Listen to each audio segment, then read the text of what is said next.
You're listening to Strange New England. I'm your host, Tom Burby. Yesterday upon the stair, I met a man who wasn't there. He wasn't there again today. I wish he'd go away. When I came home last night at 3, the man was waiting there for me. But when I look around the hall, I couldn't see him there at all. Go away. Go away. Don't you come back any more. Go away. Go away. And please don't slam the door.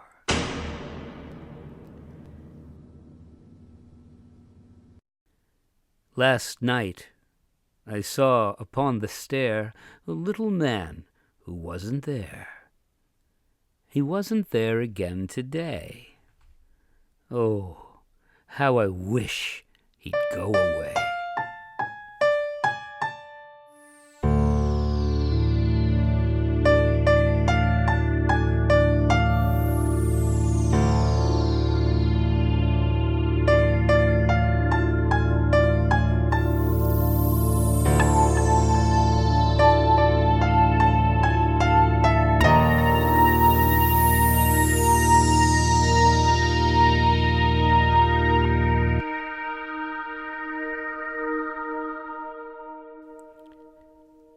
When I was a boy, I had a friend named Petey.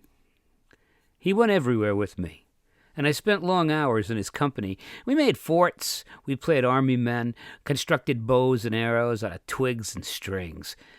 He was about my age, and I imagined he lived down the road, and he would visit me from time to time when I was lonely. We had a lot of adventures together. I would even tell my mother things that he'd said to me, and my mother would ask, "Who told you that?" And I would say, in no uncertain terms, "Petey." And then she'd smile and nod and say, "Oh, him." Years later, she reminded me of him, this invisible childhood friend of mine, and I suddenly remembered him. Oh, my recall is dim and vague, but he's there hiding in the corner, still a child, while I'm now a man. Strange, because I know he wasn't or isn't real, but for a while there, back when I needed someone, a friend my own age, he appeared. And then one day, he went away. Was he real? No, of course not. It's a well-documented phenomenon. Many children have imaginary friends. No one even gives this a second thought. Kind of quaint, really, except I remember him. And if I remember him, he must have been real, right?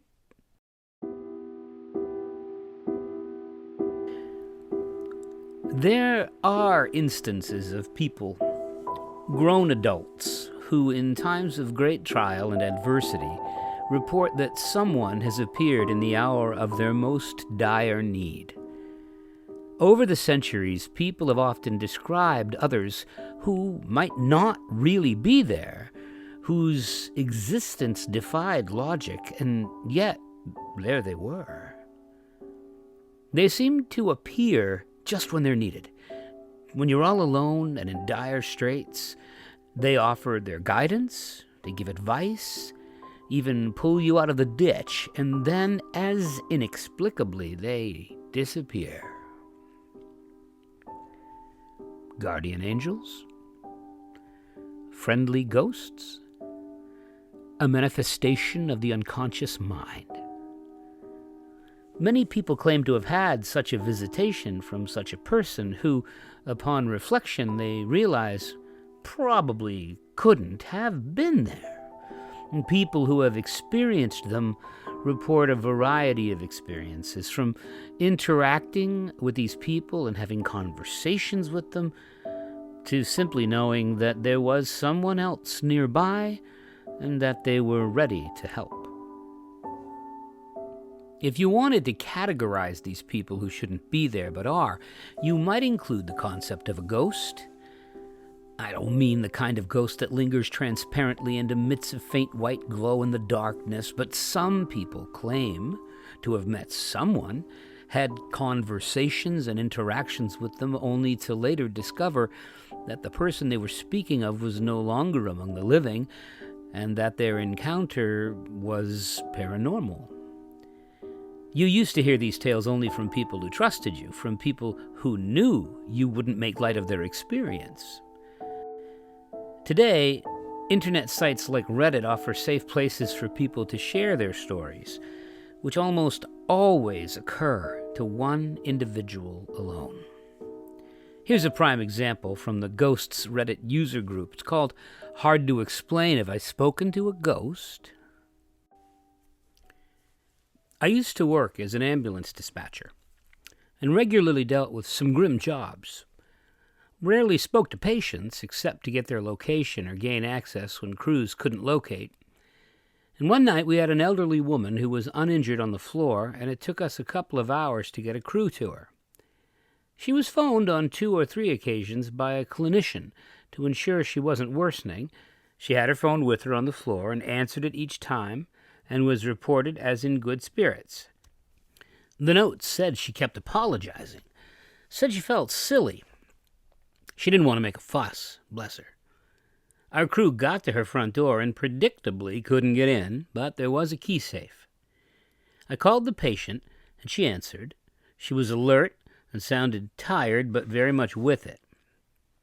I asked her for the code, hung up, and radioed the crew the code.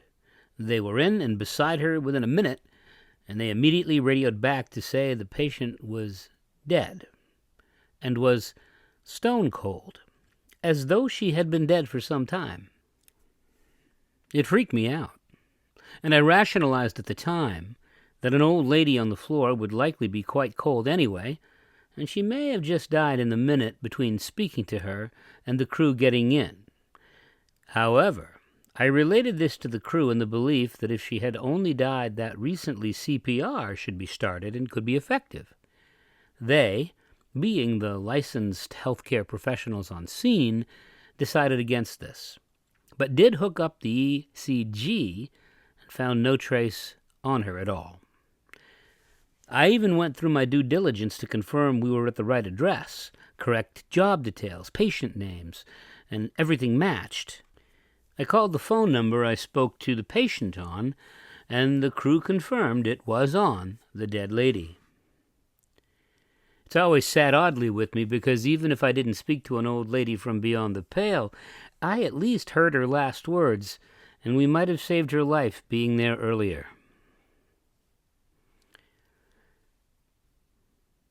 What you just heard was one of thousands of interactions people on Reddit have described, and real or not, they all point to a common theme. People interact with someone who is no longer physically capable of interacting, or at least they claim they did.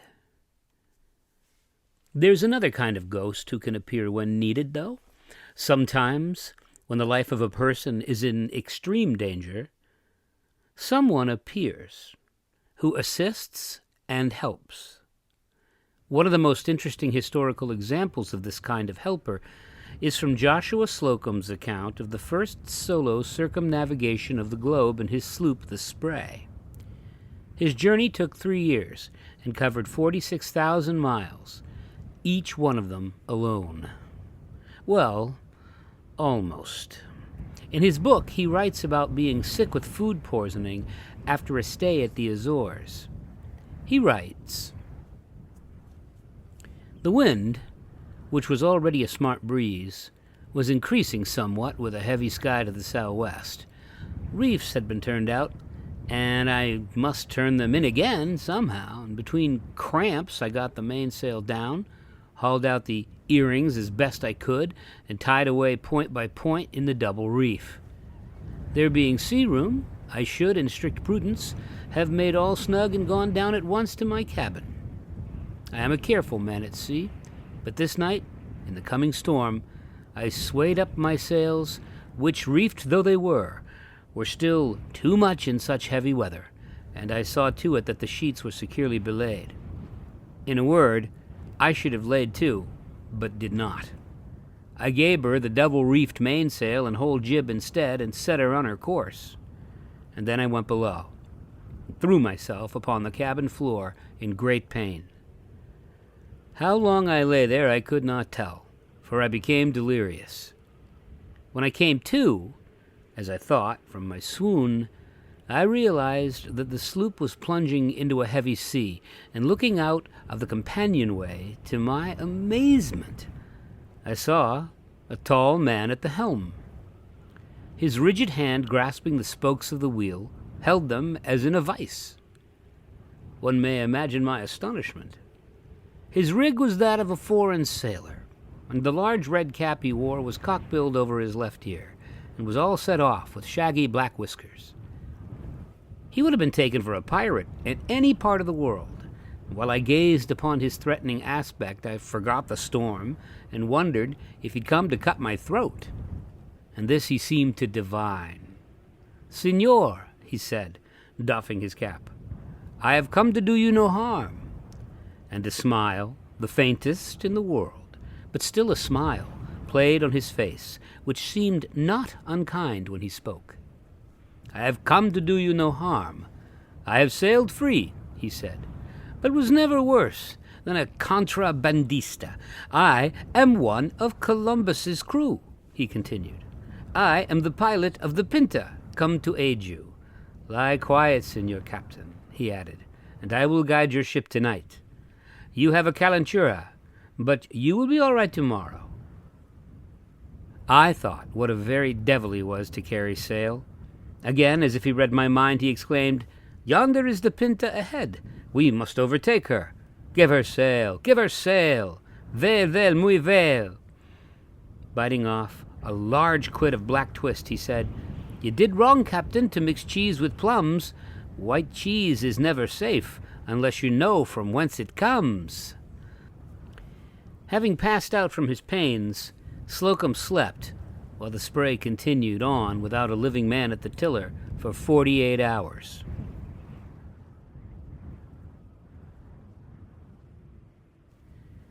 The winds blew fiercely, and the Spray must have been tossed about like a toy in the water. However, when he awoke, he went above deck and saw that all was well. In his book he writes, "I found when my pains had gone that the deck, now as white as a shark's tooth from seas washing over it, had been swept of everything movable.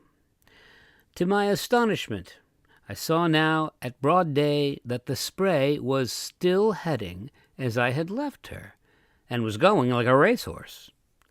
Columbus himself could not have held her more exactly on her course. The sloop had made 90 miles in the night through a rough sea. I felt grateful to the old pilot, but I marveled some that he had not taken in the jib. The gale was moderating, and by noon the sun was shining. A meridian altitude and the distance on the patent log, which I always kept towing, told me that she had made a true course throughout the 24 hours. I was getting much better now, but was very weak, and did not turn out reefs that day or the night following, although the wind fell light.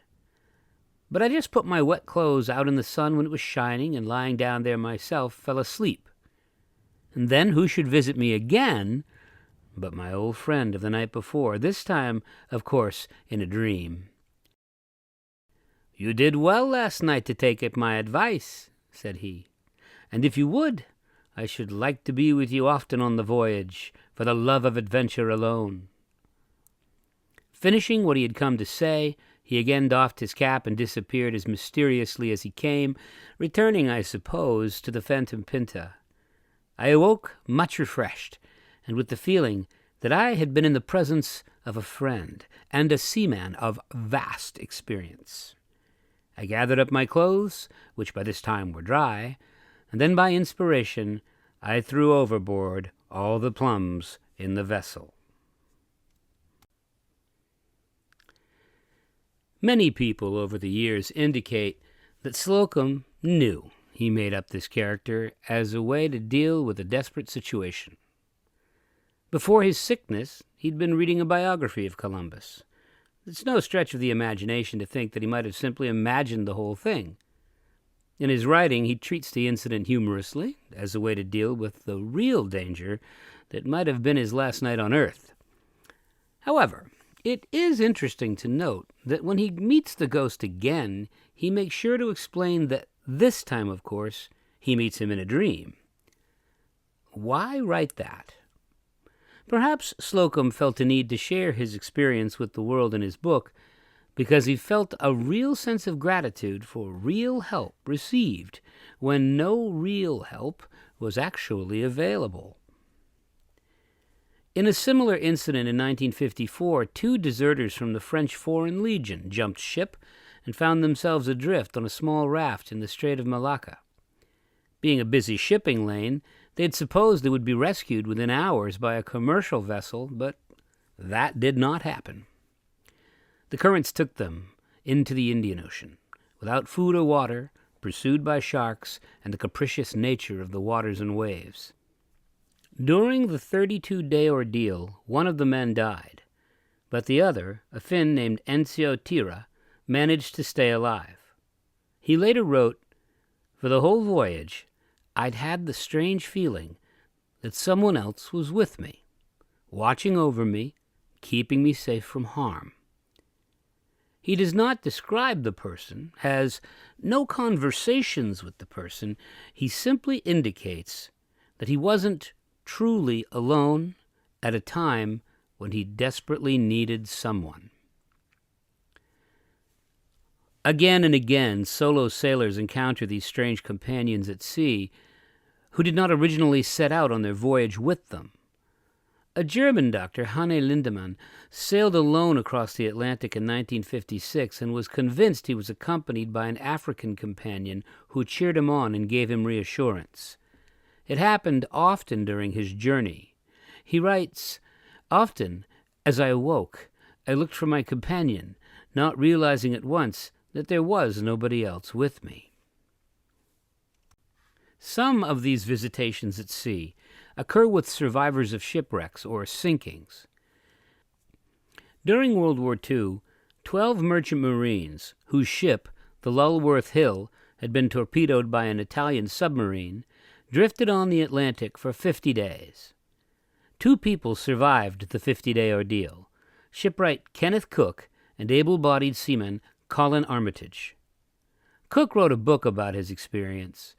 He reported that a young crewmate who had died on the 25th day of the ordeal repeatedly spoke to him and told him that some of the men would live to tell their story.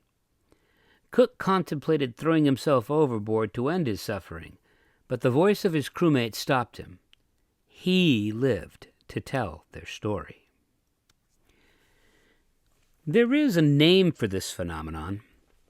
It's called the third man effect, and the title comes from a line in T.S. Eliot's poem The Waste Land, published in 1922. Eliot writes, "Who is the third man who walks always beside you?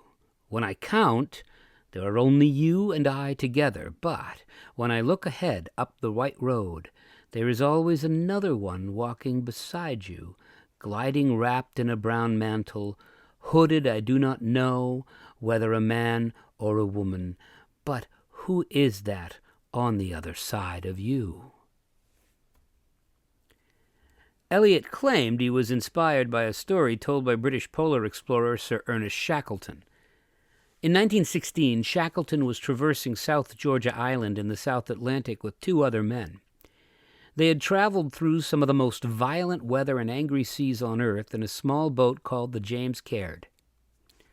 Shackleton's entire Antarctic expedition force was marooned on an island hundreds of miles away, and no one on Earth knew they were there. They had already been given up for dead. So there was an urgency for Shackleton and his 2 companions to make it safely across that mountainous, glaciated island to a whaling station on the opposite side. They had no real cold or snow gear, just some rope and an axe. They trudged over land that no one had ever traversed, something not repeated for nearly a century afterwards. By all accounts, they should not have made it. But somehow, they did, miraculously. Later, upon quiet reflection, each of the 3 men who crossed South Georgia commented in their writing that they each had felt there was a 4th presence walking alongside them, sharing their treacherous journey, helping them along the way. Shackleton later wrote about it in his book, South. This passage in the book has a spooky effect on many who read it, and that included T.S. Eliot. These 3 men had no reason to confabulate an extra person on their journey, but they each swore that they had been 4, not 3, crossing that impossible terrain.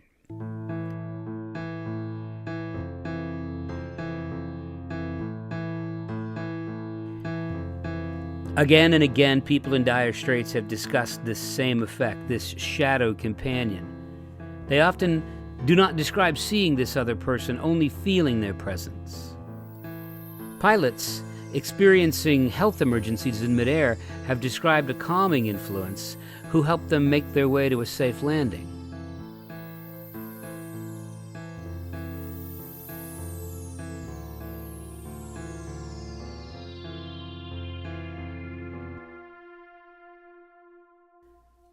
A man named Ron DiFrancesco was one of the last people to escape the South Tower of the World Trade Center during 9/11.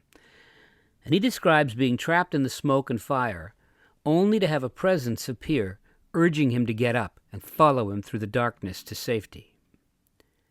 Peter Hillary, the son of Sir Edmund Hillary, was climbing Everest when he became separated from his party, a deadly circumstance.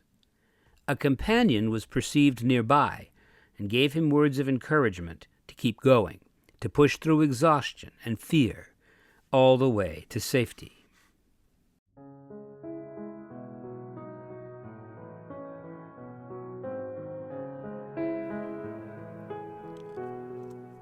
Perhaps each one of us has the ability to create this unseen and sometimes seen presence, that it's possible we create these beings, so we will not be alone in times of trial and uncertainty. Over and over again, people who have survived desperate situations have described listening to these beings following unspoken guidance. The father of analytical psychology, Carl Jung, believed that the mind could create its own ghosts, its own invented people in desperate times. The mind sees a need, an emptiness that needs fulfilling, and then, if no actual person can fill that emptiness, the mind makes a person, a phantom, a ghost, an angel. When something is missing or desperately needed, something else arises, not from an external place, but from within. We all have plenty of voids in our lives, but on a rare occasion the void is an abyss, and we can conjure what we need to see us through. Does that make these 3rd men I've been talking about imaginary? Possibly. But if something that we are unaware of imagining helps us through, it might as well be real. And we might as well call them ghosts or angels or tulpas, because whatever they are and wherever they come from, they seem to arrive when we need them the most and accompany us through to the light and safety. Guardian angels? Helpful spirits? Our own personality bifurcating into another person to make it easier for us to understand what to do next when we're alone? Who knows?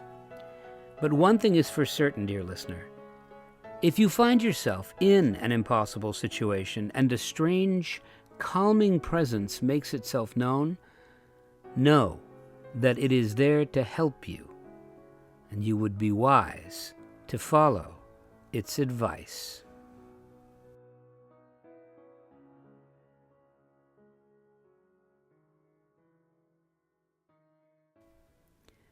You've been listening to Strange New England.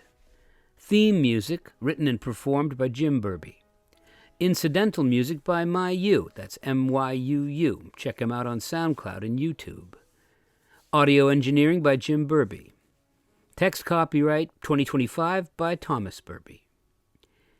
If you liked our show, please subscribe or press the like button and check out our back catalog of over 50 episodes wherever you find your podcasts or at strangenewengland.com.